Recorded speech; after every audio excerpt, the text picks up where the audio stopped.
So today's unboxing is going to be a Quangsheng number 7 even, Quangsheng number 7. So I got this from Rutland's. Now the place to get it from in the UK, I've been told, is Workshop Heaven, as the guys kind of worked with Quangsheng to get a few adjustments that no one else is getting on their planes. So there's the packaging.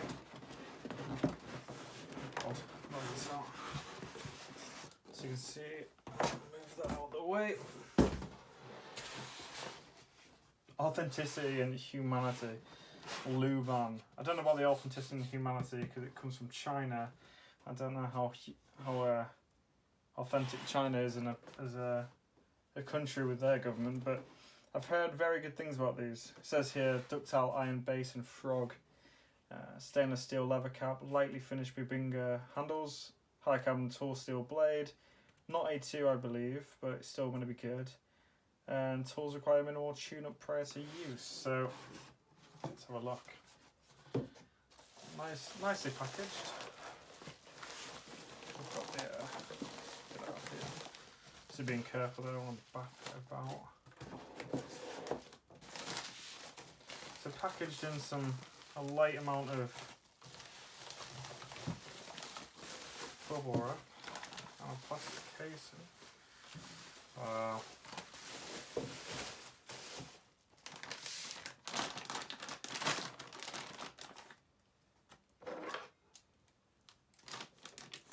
Just tear this open, I guess. Yeah, just tear it back open. Wow. Ah, nice. So it actually says Luban on the front. So I don't know if you know this, but Luban, Quangsheng and Woodriver are all from the same factory in China. They're all the same, slightly different specs amongst them. Like I said, the guy from Workshop Heaven has worked very closely with Quangsheng, Woodriver / Luban to make a little few adjustments, like the lever cap here. I'll show you once I get all this off. So it's got a definite layer of grease-proof oil. I'm just gonna take some bog roll and clean that off. Just get rid of some of that nasty oil that I didn't really want all over my desk.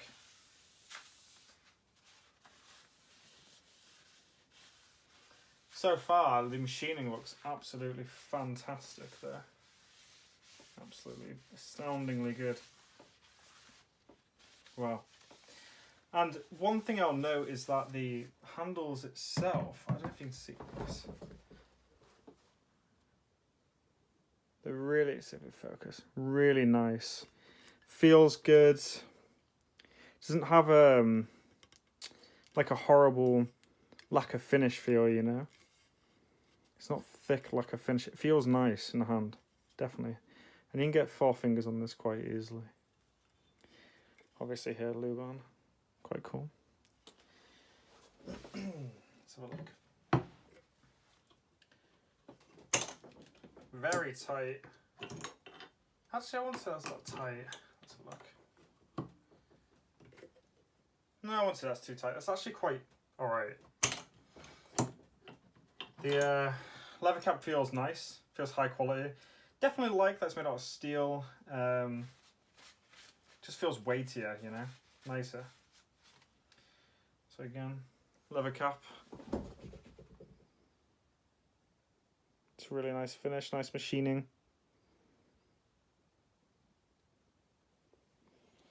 And then we have the blade. Now the blade is heavy off the get-go. It's a nice thick blade, a lot thicker than a Stanley, that's for sure. I don't know if you can see this.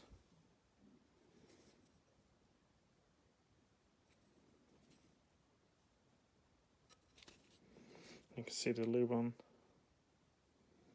Yep. It's like China got extremely good at making good things, which is a bit crazy. Yeah, it's lovely. So the other thing to check is obviously with these plane blades, is you always want to be able to take the lever cap and unscrew this. And can we do that? Yes, we can do it. And it was nice and loose.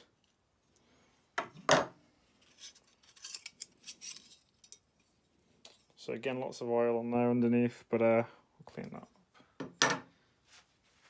Just get rid of all this oil. Looks good though so far, I must admit. You know, I've worked with a few older Stanleys, and even a newer Stanley. I got the low angle jack from Stanley, and this just feels miles above. Now I can't compare this to Lee Nielsen, simply because I've never owned a Lee Nielsen, and I know they're going to be legendary. But this feels miles above Stanley. It really does. It's kind of crazy. Obviously this isn't too sharp. It's got a little bit of an edge on it, but nothing too crazy. It's not highly polished or anything, but it looks to be flat. I will do some other tests later on to actually check how flat it is.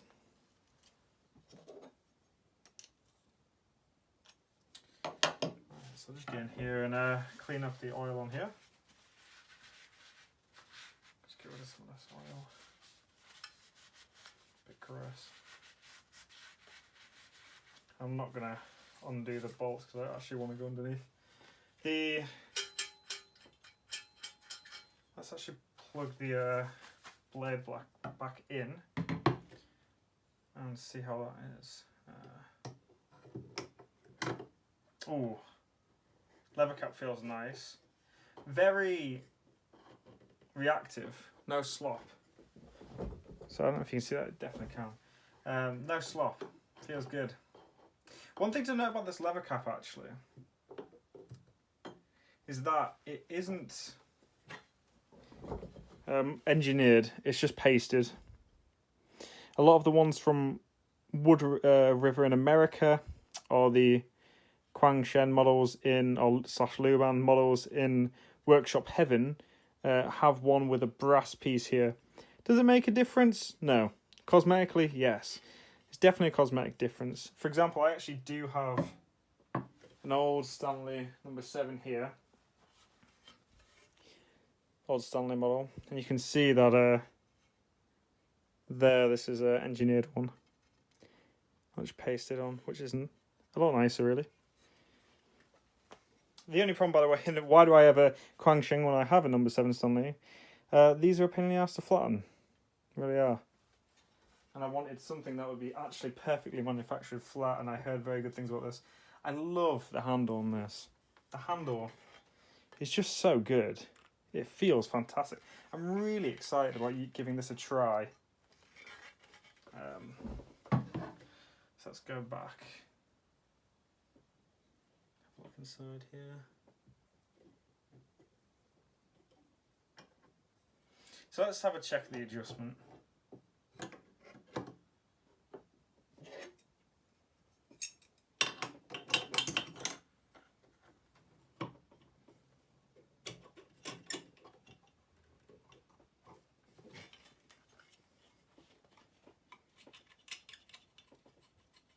Feels good, doesn't seem to be any slop in there.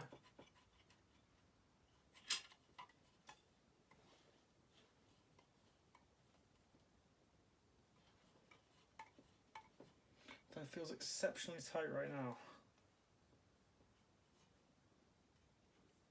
I think I can't get the blade out then.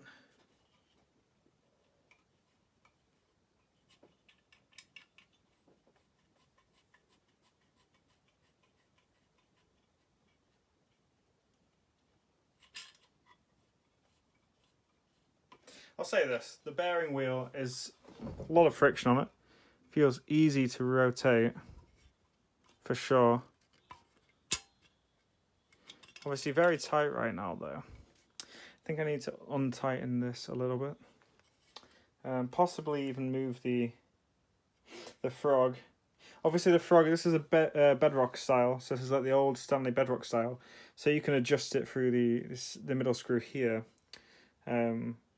Which is really nice, really simple, helps to get a lot cleaner shavings. Let's see.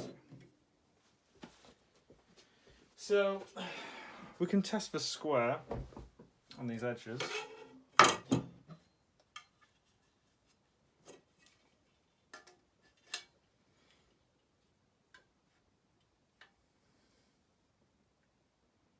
Seems to be square. Although slightly unsquare there, I would say, to start. Not perfect.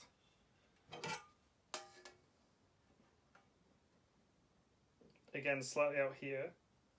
No, I don't know actually. Pretty, yeah, slightly. Pretty darn close there. So I would love to shoot with this until I tuned that a bit more, to be honest.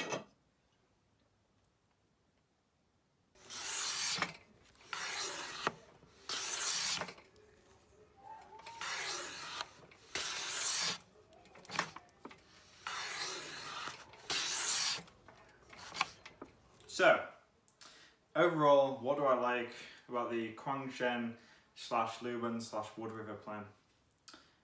I like that it's pretty heavy. The bottom seems very flat. The handles are really nice finish on these. It doesn't feel bad.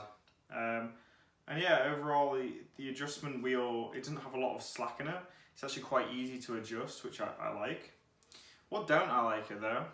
What I don't like about it would be that, first of all, I would say where this like attaches on, it's the old kind of Stanley model version where it's not kidney shape. There's a reason Stanley changed the kidney shape, changed it to a kidney shape, was so basically, what I imagine is that they changed it to that so it's harder for it to get knocked off. I found a few times, and I think it's because this isn't tight enough, that this can ride up, get knocked up, and it ever so slightly comes up, a bit like this. Maybe it'll pick up, not entirely sure. But it'll slightly ride up, and this kind of messes up the plane. And then you have to go back and adjust it, so that is definitely a factor. So even though it looks nicer, it's not necessarily better, and there's a reason Stanley changed it in the past. One other thing that's quite irritating is that the sides are definitely not perfectly square. They're not perfectly square to the sole, which I think you would hope for, especially when you're getting it machined for the price you're paying for this. So it's not that far out that I think I could quite easily adjust it. However, I probably won't adjust it. I'll probably just not use this as a shooting plane. To be honest, my number 6 is my go-to shooting plane anyway. Yeah, I would say that's it though. The blade's nice, the iron works okay, it stayed fairly sharp. And when you know, with the chip breaker set up right, this just performs so well. I barely had to do anything to this. In fact, I did basically nothing. I sharpened the blade. I messed around with the frog a bit and found what I liked. And I just went to it and it worked really well. Everything else was good. The finish is good. There is, you know, on like the blade, for example, there is probably where we had to pick it up with the camera. But there's, you know, some sharp corners inside here. Definitely can feel a burr on some of these bits. Like here, for example, definitely worth taking a bit of sandpaper or a file to. You know, I don't mind that. It's if that brings the cost down, so it's not the same as a Lee Nielsen, but it still works as good as Lee Nielsen, then that's fine by me. I mean, that's the cost, right? But the blade works really nice. I've enjoyed it. I haven't touched the chip breaker. I didn't think it was worth touching the chip breaker. I don't want to mess with it. But it does really well. I sharpened it to 12,000 grit on my Shapton. And it just performs fantastic. I really like this plane. The adjustment kind of, what's the word for it? Knob, I guess, is quite good. It's very responsive. It's very thick. You know, so you really know where the blade is. Yeah, overall, very happy with it. The only thing I would say is, if you're going to buy this, go and buy the model from workshop heaven if you're in the UK. I'm not entirely sure. If you're in America, you're looking at Woodriver. If you're in the UK, buy it from Workshop Heaven. I bought this from Rutland's. Now this is good from Rutland's. I know that people have raved on and on and on about Workshop Heaven being better and he checks the quality more. So maybe I would have perfectly parallel sides, perfectly square sides to the sole if I got it from Workshop Heaven. It also was cheaper from Workshop Heaven. However, I've noticed it's been sold out a lot of the time, so I imagine it's very hard to get one from Workshop Heaven for that reason. And I wanted one now, and I wasn't too bothered about the leather cap because I knew it was just a cosmetic thing rather than a truly like important functioning part. Yeah, so let me know what you guys think. Do you think it was worth buying a Luban or Quangsheng, whatever, or do you think it's better to just get an old Stanley and tune that up, or do you think you should just not get this all together because really it's just a Chinese carbon copy of Lee Nielsen? I mean, ethically, is it right to buy this? I mean, you know, probably these people working in these factories probably don't get paid the right amount. There's a reason it's cheaper, and it's not just because of the machining, highly likely. So that's a good thing to consider. Yeah. Anyway, thanks for watching. I hope you enjoyed the video. If you'd like any other videos on anything else, I have a lot of Japanese planes and just general stuff, woodworking stuff. Please let me know, and I'll think about it.